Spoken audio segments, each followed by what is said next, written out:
Home tab part 3 এই পর্বে আমরা শিখব স্টাইল সেকশন এবং এডিটিং সেকশন। স্টাইল সেকশন হচ্ছে লেখাগুলোর উপর থেকে লেখাগুলোর উপর স্টাইল প্রয়োগ করা।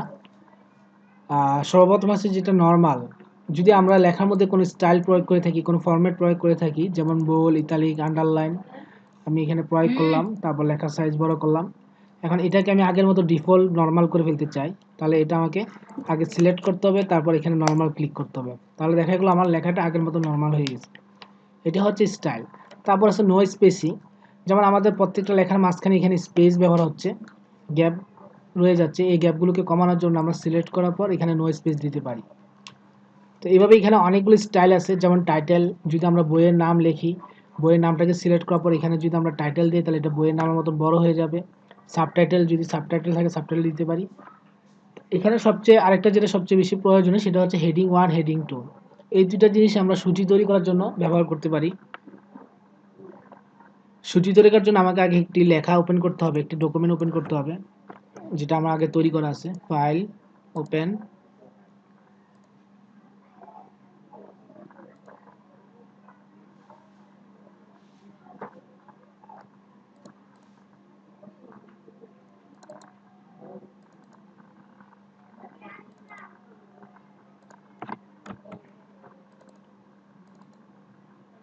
এখানে আমরা একটা ফান্ডামেন্টাল শীট ওপেন করলাম।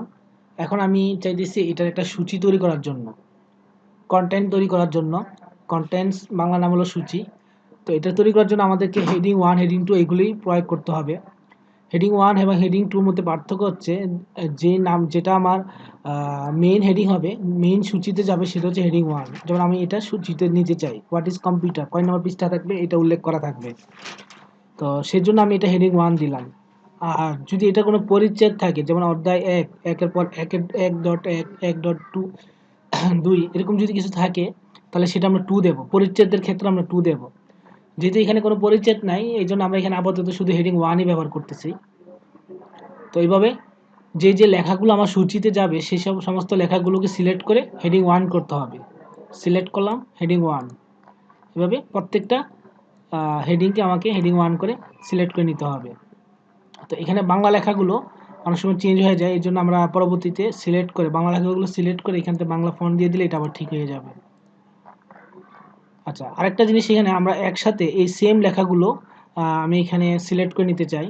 আমার এই সেম যে হেডিংগুলো হবে এগুলোকে আমরা একই রকম ফরম্যাট করে রেখেছি, যেমন এখানে বোল্ড আছে, আন্ডারলাইন আছে, বুলেট আছে, এরকম প্রত্যেকটাতেই দেওয়া আছে।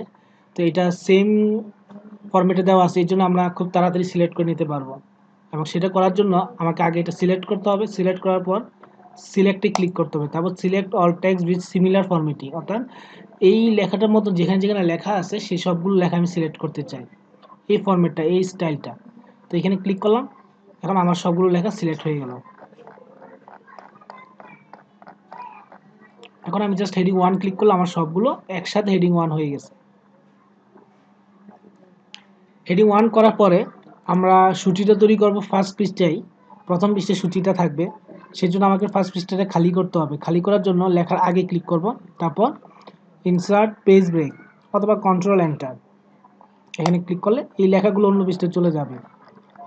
এবার ফার্স্ট পৃষ্ঠায় চলে আসি। ফার্স্ট পৃষ্ঠায় আমাকে ক্লিক করতে হবে, যেহেতু সূচিটা এখানে আনবো, এখানে ক্লিক করতে হবে। করার পর সূচি আনার জন্য আমাকে রেফারেন্সে ক্লিক করতে হবে, তারপর টেবিল অফ কন্টেন্টস, সূচি, এখানে ক্লিক করতে হবে। করার পর আমরা উপরে দুইটার থেকে যে কোনো একটা স্টাইল নিয়ে নিতে পারি, যেমন আমি এটা নিলাম, বাস আমার সূচি রেডি। এটা হচ্ছে সূচি তৈরি করার নিয়ম। পরবর্তীতে আমরা যদি সূচিটাকে আপডেট করতে চাই, যেমন আমার এই computer fundamental sheet, what is computer, which is the important computer, এটা আছে কয় নম্বর পৃষ্ঠায়, 2 নম্বর পৃষ্ঠায়। এখন কোনো কারণে যদি এটা আমি পরবর্তী পৃষ্ঠায় পাঠিয়ে দিলাম বা পৃষ্ঠা চেঞ্জ করলাম, কিন্তু আমার সূচিটা চেঞ্জ হবে না। এই যে এখানে হোয়াট ইজ কম্পিউটার 2 নম্বর পৃষ্ঠা এখনও রয়ে গেছে এটা। তো এটা চেঞ্জ করতে হলে আপডেট করতে হবে। যেহেতু আমি কাজ করছি, আমার সূচিটা আগে তৈরি করা, কাজটা পরে করলাম, তো এর জন্য আমাকে সূচিটা আপডেট করতে হবে। আপডেট করার জন্য এখানে ক্লিক করতে হবে। এখানে দুটো অপশন আছে, update page number only, update entire table. Page number only হলো যদি আমি শুধু পৃষ্ঠা পাল্টাই থাকি তাহলে আমাকে এটা দিলেই হবে, তাহলে আমার পৃষ্ঠাটা চেঞ্জ ঠিক হয়ে যাবে। আর যদি নতুন কোনো কন্টেন্ট, নতুন কোনো সূচি, কোনো বিষয় যদি আমি যুক্ত করি, তাহলে সেই জন্য আমাকে আপডেট এন্টায়ার টেবিল দিতে হবে, তাহলে আমার এই সূচিতে কন্টেন্ট যোগ হবে। তো আমরা এখন আপাতত আপডেট পেজ নাম্বার অনলি দিলাম। ওকে, এই যে আমার সূচি পৃষ্ঠা নাম্বারটা চেঞ্জ হয়ে গেল। হোয়াট ইজ কম্পিউটার 3 নম্বর পৃষ্ঠা। তো এটা হচ্ছে আপডেট করার নিয়ম। আপডেটটা এখানেও আছে, আপডেট টেবিল রেফারেন্সের ভিতরে, এখান থেকেও করা যাবে। নেক্সট আমরা শিখব এডিটিং সেকশন। এডিটিং সেকশন হচ্ছে প্রথমে হচ্ছে ফাইন্ড মানে হচ্ছে খুঁজে বের করা। যদি আমি আমার পুরো ডকুমেন্টস থেকে নির্দিষ্ট কিছু শব্দ, নির্দিষ্ট কিছু সেন্টেন্স বা ওয়ার্ড খুঁজতে চাই, তাহলে আমরা এটার সাহায্য নিতে পারি, ফাইন্ড। এবং এটা শর্টকাট হচ্ছে কন্ট্রোল F। এটা প্রায় প্রত্যেকটা প্রোগ্রামই থাকে, কন্ট্রোল F চাপ দিলেই চলে আসবে।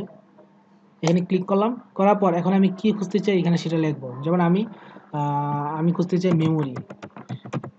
তারপর মেমোরি লেখার সাথে সাথে আমার মেমোরিগুলো একটা কালার হয়ে যাবে, সিলেক্ট হবে, অর্থাৎ এখানে দেখাচ্ছে যে এটা আমার মেমোরি এখানে আছে। নিচে গেলে আমরা আরও দেখতে পারবো, অথবা নিচে না যেও আমরা এই মেমোরি এখানে লেখার পরে এই একটা মেমোরি দেখাইতেছে। আমরা যদি আরেকটা দেখতে চাই, আরও যদি থাকে সেটা দেখতে চাই, তাহলে এন্টার চাপ দেবো।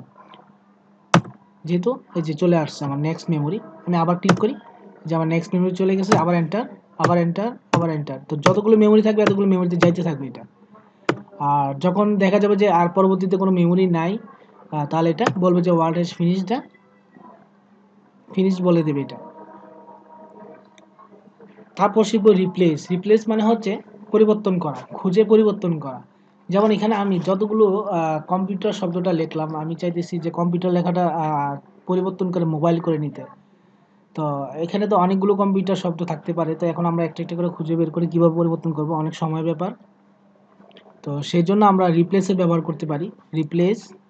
রিপ্লেসের ভিতরে প্রথম অপশন হচ্ছে ফাইন্ড ওয়ার্ড। আমাকে খুঁজতে হবে আমি কি খুঁজতেছি প্রত্যেক পুরো ডকুমেন্ট থেকে, এটা আমাকে আগে লিখতে হবে। তো আমি এখানে লিখলাম কম্পিউটার খুঁজতেছি।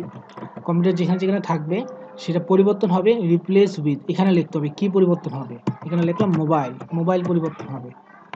তারপর এখানে দুটো অপশন আছে, একটা রিপ্লেস, তারপর রিপ্লেস অল। রিপ্লেস হচ্ছে একটা একটা করে পরিবর্তন হবে। যেমন আমি রিপ্লেস ক্লিক করলাম, প্রথম যে কম্পিউটারটা আমার খুঁজে বের করবে এটা সিলেক্ট হবে আগে। এখন যদি রিপ্লেস চাপ দিই তাহলে এটা পরিবর্তন হবে, এবং পরবর্তী আরেকটা কম্পিউটার থাকলে সেটা সিলেক্ট হবে। যে ক্লিক করলাম ওইটা মোবাইল চেঞ্জ হয়ে গেল, এখন আরেকটা কম্পিউটার সিলেক্ট হয়ে গেছে। আবার রিপ্লেস ক্লিক করলে এটা চেঞ্জ হবে। এটা হলো একটা একটা করে পরিবর্তন করা। আর যদি এই ডকুমেন্টে যতই কম্পিউটার থাকে সবগুলো রিপ্লেস করতে চাই, তাহলে আমাকে এখানে রিপ্লেস অল ক্লিক করতে হবে। তাহলে একসাথে সবগুলো সেকেন্ডের মধ্যে চেঞ্জ হয়ে যাবে, রিপ্লেস অল। এখানে বলা হয়েছে যে উই মেড 10 রিপ্লেসমেন্ট, অর্থাৎ আমরা 10টা রিপ্লেসমেন্ট করেছি। এখানে 10টা কম্পিউটার ছিল, সেটা এখন মোবাইল করে ফেলা হয়েছে। তারপর ইয়েস, ওকে, ক্লোজ। 10টা না, এখানে 10টার চেয়ে বেশি পাওয়া গেছে, যেহেতু নেক্সট ছিল 10টা, আর প্রথম দিক থেকেও এখানে অনেকগুলো বের করছে, এই জন্য সর্বমোট 43টা ছিল। 43টা রিপ্লেসমেন্ট করা হয়েছে। পরবর্তী যে অপশন ওখানে দেখাইছে এটা। তো এখানে আমাদের দেখেন সবগুলো কম্পিউটার, যেখানে কম্পিউটার ছিল সেখানে এখন মোবাইল, সেখানে এখন মোবাইল। আমি আবার একটু এই অংশটা আবার একটু করে দেখাচ্ছি।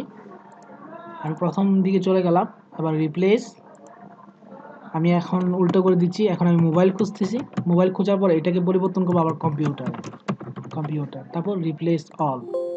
এখানে বলা হচ্ছে যে 44টা রিপ্লেসমেন্ট করা হবে, ওকে, তারপর ক্লোজ। এখন আবার আমার আগের মতো মোবাইলগুলো কম্পিউটার হয়ে গেছে। সময় লাগবে না বেশি, তাড়াতাড়ি কম্পিউটারটা কাজ করে ফেলবে। তো এই হচ্ছে ফাইন্ড এবং রিপ্লেস। তারপর হচ্ছে সিলেক্টের কাজ হচ্ছে সিলেক্ট অল। যদি আমি লেখা এই ডকুমেন্টের যতগুলো পৃষ্ঠা আছে এবং প্রত্যেকটা পৃষ্ঠার প্রত্যেকটা লেখা, সবগুলো লেখা যদি সিলেক্ট করতে চাই, তাহলে সিলেক্ট অল এক ক্লিক করলে আমার সব পুরো ডকুমেন্টটা সিলেক্ট হয়ে যাবে। এরপর আমরা যেটা ইচ্ছে সেটা পরিবর্তন করতে পারবো। এটা শর্টকাট হচ্ছে কন্ট্রোল এ চাপ দিলে পুরোটা সিলেক্ট হয়। সিলেক্ট অবজেক্ট, যদি এই পৃষ্ঠায় কোনো অবজেক্ট থাকে সেটা সিলেক্ট করার জন্য, অর্থাৎ মাইক্রোসফট ওয়ার্ডের বাইরে কোনো অবজেক্ট, যেমন বিটম্যাপ ইমেজ থাকে, আমরা যদি অবজেক্টের মধ্যে কোনো কিছু নিয়ে আসি সেটা সিলেক্ট করতে চাইলে সিলেক্ট অবজেক্ট। আর select text with similar formatting, একটু আগে যেটা দেখানো হয়েছে সেটা, এটা হচ্ছে একই রকম লেখা যেখানে যেখানে থাকবে সেটা সিলেক্ট করা। অর্থাৎ আমি চাইছি এই লেখাটাই, যেমন ইংরেজি এই লেখাটা, এটার যে সাইজ, এটার যে ফন্ট, যে স্টাইল, এরকম স্টাইলে লেখা যেখানে যেখানে থাকবে সেটা সিলেক্ট করা। তো সেই জন্য আমাকে আগে একটা সিলেক্ট করতে হবে যে আমি এটার মতো সিলেক্ট করতে চাই। তারপর select text with similar formatting.